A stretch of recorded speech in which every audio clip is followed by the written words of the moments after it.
Fala aí, galera! Seguindo agora para os exemplos da comunicação I2C. Para esses exemplos aqui, pessoal, no simulador que a gente trabalhava anteriormente, que era o Simulid, ele não tem ainda uma performance legal para a gente visualizar essa parte de comunicação I2C, tá? E na placa também não ficaria muito claro. Eu simplesmente iria colocar o código, vocês veriam ali uma resposta no display, por exemplo, e isso não... Eu acredito que não seria suficiente para que vocês pudessem entender bem esse tipo de comunicação. Então, para isso, a gente vai utilizar o software Proteus. Esse software é bem poderoso, eu acredito que a maioria das pessoas que trabalham com eletrônica ou estudam já devem ter ouvido falar.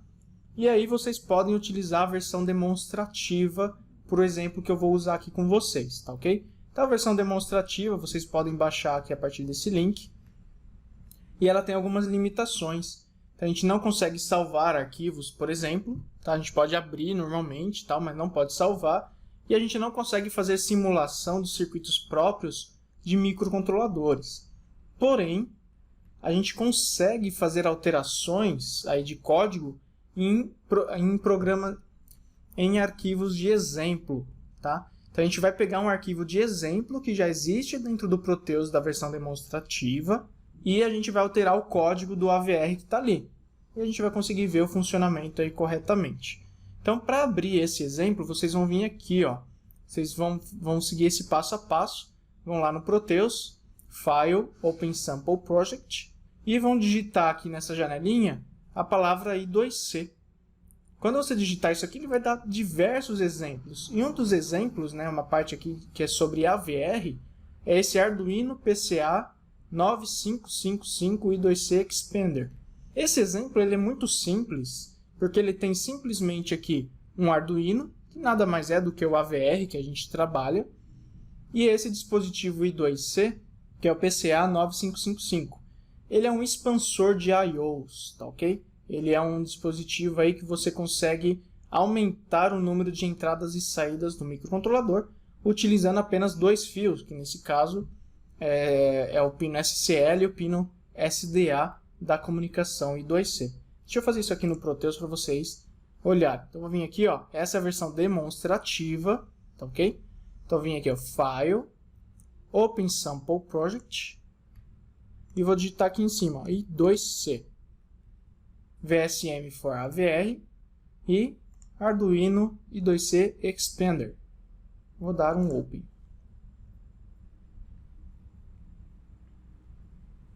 Nota que ele já abriu aqui o circuito para a gente, né? Aqui eu tinha mudado um pouquinho no PDF, só para ele ficar um pouquinho mais perto, mas isso não tem problema. Então, desse lado esquerdo a gente tem o Arduino, não tem muito segredo. E desse lado direito nós temos o dispositivo. Galera, nota o seguinte, nós temos vários pinos de saída.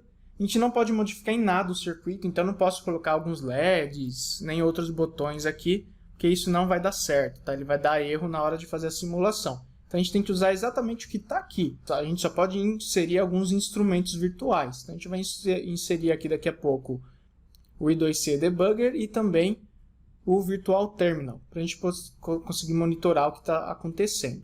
Então, aqui, ó, note que esse dispositivo ele tem os pinos de entrada e saída, todos eles são configuráveis. E aqui do lado esquerdo, além dos pinos de comunicação, que é o SCL e SDA, ele tem um pino de interrupção, que a gente vai ignorar aqui por enquanto. E ele tem três pinos, que é chamado A0, A1 e A2. Esses três pinos eles são pinos de endereçamento. Ou seja, lembram daqueles 7 bits de endereço? Ou seja, ele tem 4 bits fixos dentro dele, que a gente não pode mudar. Mas ele tem esses 3 bits aqui, que é o A0, A1 e o A2, que nós podemos mudar. Então aqui temos os jumpers, né? Onde a gente consegue alterar o valor deles. No caso aqui, galera, eu não vou alterar nada, eu vou deixar tudo em 0. Então, eu vou deixar os 3 bits de endereço 000, e aí o resto do endereço vai ser o que está internamente, que a gente vai olhar lá no datasheet. E aqui tem apenas um botão que está ligado no pino P00, que a gente vai monitorar o acionamento ou não desse pino. Já para a gente começar aqui, eu vou colocar esse instrumento, que é o I2C Debugger. Ele vai ficar bem mais fácil para vocês visualizarem o funcionamento. Vou colocar aqui em cima. Aqui, ó. Aí o SDA vocês vão ligar diretamente no SDA.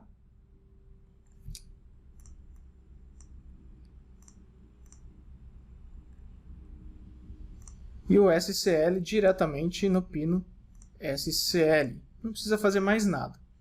E também para monitorar, eu fiz um esqueminha aqui com o terminal virtual. Então a gente vai usar a serial para poder monitorar os valores. Então, vou colocar aqui no RX e no TX. Só expandir um pouquinho. Isso aqui não tem problema a gente fazer, porque ele não vai dar erro nenhum na hora da simulação. Então o RX tem que ser ligado no TX e o TX tem que ser ligado no RX. Maravilha. Então está feita aqui a adaptação do circuito. E agora vamos voltar lá no PDF. Aqui nós temos o circuito completo. Só para a gente carregar o programa, eu vou mostrar daqui a pouco como que a gente faz isso dentro do Proteus. Mas, basicamente, para a gente monitorar, ver se está tudo funcionando bonitinho, vocês vão ver aqui... Deixa eu dar um play. Deixa eu só fechar aqui por enquanto. Vocês vão ver que no Proteus ele mostra alguns sinais aqui vermelhos e outros azuis, tá bom? Tudo que está em azul no Proteus é nível baixo. E tudo que está em vermelho é nível alto. Então a gente vai acabar monitorando dessa forma. O botão pressionado, por exemplo, ele vai para nível baixo aqui. Ó. Botão solto, ele vai para nível alto. Ele tem um resistor de pull-up internamente. Beleza? Então aqui eu não estou com o meu código ainda funcionando. Eu não coloquei no Proteus o nosso código ainda. A gente nem começou a fazer ele. Então primeiro a gente precisa discutir como que esse dispositivo aqui funciona. Então eu vou voltar aqui para o PDF. E aqui o dispositivo escolhido foi esse, justamente pela facilidade de trabalho. Então para você ver o datasheet, basta clicar nesse link. Esse aqui é um link que desvia logo para a página do datasheet lá do fabricante dele, que é a NXP. E aí o datasheet é exatamente esse daqui, ó. Ele mostra como que esse dispositivo funciona, como que ele é internamente, né, onde ele tem lá os ports de entrada, os ports de saída e tudo mais. Não vou ficar entrando muito no mérito disso, senão a nossa aula estende demais. Tá? Tem a parte de configuração dos pinos. Mas o que interessa para a gente é isso daqui, ó. Descendo um pouquinho mais, ele mostra a descrição funcional desse CI. Então como que funciona? Nota que eu tenho aqui, a primeira coisa que ele mostra é o endereço do dispositivo. Olha que legal. Ele tem aqui a parte fixa, que é aquilo que eu comentei com vocês, ó, dos 7 bits de endereço, ele tem 4 bits fixos, que é 0100, que seria 4, né, se a gente for fazer a conversão. E esses outros 3 bits aqui são programáveis. Ou seja, se nós temos 3 bits programáveis, significa que nós podemos ter até 8 dispositivos iguais dentro de um mesmo circuito, que é o A2, o A1 e o A0. Nós deixamos esses 3 bits aqui em 0. Lembram? Lá no circuito do Proteus, os 3 bits estão no GND, estão em 0. Então o endereço desse dispositivo vai ser 000010. E ainda tem o bit aqui final, que é o bit de RW, que é aquele bit para leitura nós mandamos nível lógico 1 e para a escrita nós mandamos nível lógico 0. Por isso que o W aqui ele é barrado, né? Write barrado. Descendo um pouquinho mais, ele fala dos registradores. Então todo dispositivo I2C ele possui registradores internos para configuração, igualzinho um microcontrolador. Então nós temos nesse caso 8 registradores. O registrador 0 e o 1, né, os dois registradores aqui, o 0 e o 1, são configurações das portas de entrada. Então, se a gente tem um botão ligado em algum lugar e a gente quer fazer a leitura daquele botão, a gente vai usar esses dois registradores aqui, ó, 0 e 1. Aqui ele chama de comando, mas são os registradores, ok? Se eu quero enviar um dado para saída, eu vou mandar aqui para o registrador 2 ou o 3. Então, eu tenho aqui a numeração de todos eles, né? Cadê? Aqui, ó. IO1, 0, IO1, 1, e aqui embaixo IO00, IO01 e assim por diante. Ele é separado em 2 barramentos de 8 bits. Também tem aqui a parte dos registradores de inversão de polaridade, onde a gente consegue inverter a polaridade da leitura de entradas. E a parte de configuração. Essa parte de configuração, galera, ela serve para definir se o pino é entrada ou saída. Então aqui embaixo nós temos a descrição, né? A configuração. Então, se nós colocarmos o bit como 1, a gente configura ele como entrada e 0 como saída. Ele funciona de forma invertida com relação ao AVR, né? O AVR, o 0 é entrada e 1 é saída. Aqui é o contrário, 1 é entrada e 0 é saída. Então, primeiro a gente precisa fazer essa configuração para depois manipular os registradores. Beleza? Aqui tem a parte de construção interna, como que cada registrador é feito e tudo mais, mas também não vou entrar muito em detalhes sobre isso. Cada dispositivo vai ter uma particularidade, mas o mais importante é isso daqui. Todo dispositivo I2C que você comprar, que você for usar, tem que ter esses mapas temporais. Ele mostra como que aquele dispositivo funciona. Então, olha aqui, ó. Ele mostra, para você escrever num registrador de saída, o que você tem que fazer? Ó? O primeiro byte, você manda um bit de start, manda o endereço, tá vendo o endereço? É exatamente aquele que a gente leu lá em cima, 0100, mais a parte programável, e manda o bit de escrita, que nesse caso é 0. Depois disso, a gente recebe um acknowledge. Recebemos um acknowledge e podemos mandar o comando. Nesse caso, olha o que ele fez. Ele mandou um comando com essa informação aqui, ó, 000010. Isso aqui significa 2, correto? É em binário, mas é 2. 2 é o registrador, vamos dar uma olhada aqui em cima. Aqui, ó, 2 é um registrador de saída, tá vendo? Então, a gente mandou exatamente o dado para ele. A gente falou que a gente vai mandar um dado para ele. Depois disso, a gente sabe, o dispositivo já sabe que você vai controlar aquele byte, né, aquele registrador, basta você enviar a informação. Então, como você mandou para o endereço 2, para o registrador de endereço 2, o primeiro byte que você mandar na sequência vai ser alocado nesse endereço aqui, ó. Então, se você mandar tudo 0, por exemplo, você está mandando 0 para a saída. Se você mandar tudo 1, você está mandando 1 para a saída. E assim por diante. Se você, antes de dar um pulso de stop, uma condição de stop, e mandar um outro dado, observa que ele muda automaticamente para o port 1. Ou seja, ele já manda a informação para o outro port ali daquele dispositivo. Você não precisa mandar um outro byte de comando. Tá? Isso é uma característica também da comunicação. Aqui eu coloquei um pouquinho mais resumido, né, no nosso PDF sobre essas informações também, esses mapas temporais.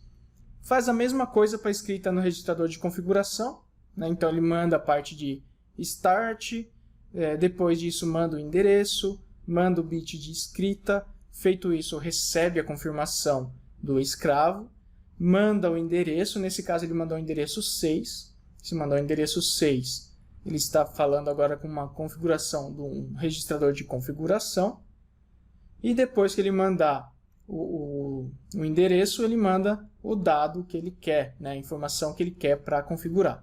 E para fazer a leitura é um pouquinho diferente, pessoal. Aqui, ó. Ele manda uma condição de start, feito isso, manda o endereço e manda o bit de escrita. Por enquanto é de escrita. E recebe a confirmação. Feito isso, ele fala assim, ó, qual que é o registrador que eu quero fazer a leitura. Então, digamos que é o registrador 2. Então, eu mando nesse byte aqui o 2. Ok? E recebo de novo uma confirmação. Só que nota o que vai acontecer na sequência. Ele manda um start novamente, que é aquele restart ou repeated start. Quando ele faz isso, depois de um start, obrigatoriamente ele tem que mandar o endereço. Então, agora eu vou mandar o endereço novamente, só que aquele bit de leitura escrita agora está em 1. Ou seja, eu vou fazer uma leitura daquele bit, certo? E vou receber uma confirmação.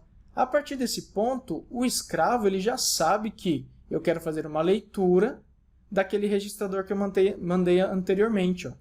Então, quando eu quero fazer a leitura, eu só mando esse 1 aqui. Então, a partir desse acknowledge, quem vai receber a informação vai ser o mestre. Então, quem está mandando essa informação agora é o escravo. Tá certo?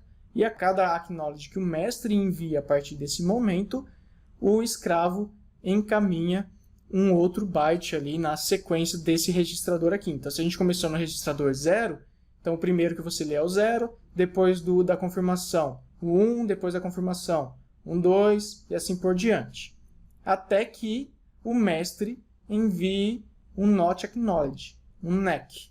Quando ele enviar o NEC, o próprio dispositivo vai entender, opa, já enviei tudo o que ele queria.